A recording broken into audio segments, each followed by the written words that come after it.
আজকে দুপুরের মেনু। তো আজকে কি কি হয়েছে বন্ধুরা দেখুন, দিয়ে দাও। কলমি শাক ভাজা। কলমি শাকটা খাওয়া হয় আমাদের প্রায়। আর এটা একটা নতুন জিনিস, বর্ধমান কচু, হ্যাঁ, পেঁয়াজ আর লঙ্কা বাটা দিয়ে ভাজা। বর্ধমান কচুর ভাজা।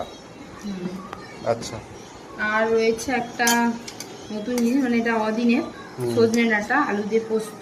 এটা সিজনে নয় আর কি, এই অফ সিজনের জিনিস। হ্যাঁ, ভালো। আচ্ছা। আর রয়েছে এই চিংড়ি আলু দিয়ে যাচ্ছে তরকারি, আচ্ছা। একদম। আর পেঁয়াজ টমেটো দিয়ে ঝাল টাইপের। বাটি চচ্চড়িও বলে অনেকে, সেই রকম। এটা বেশ সুন্দর লাগে, এটা দিয়ে এক থালা ভাত খাওয়া হয়ে যায়। আরেকটা রয়েছে, আর একটা কি আছে দেখাও। কাঁকড়ার টক। আচ্ছা আচ্ছা, এটা কাঁকড়া তেঁতুল দিয়ে টক। আর আছে যে আম আছে। আম। বাহ, আজকের মেনু জমে যাবে, অনেক রকম মেনু দিয়ে খাওয়া হবে।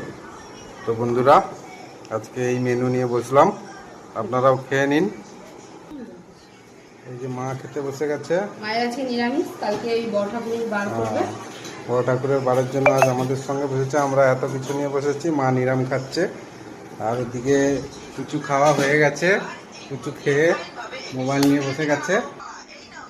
ও খাওয়া হয়ে গেলে ও চুপচাপ বসে যাবে একা একা মোবাইল নিয়ে। তো বন্ধুরা, আজকে এইটুকুই, আমরা খেয়ে নিই, তোমরাও সবাই খেয়ে নাও।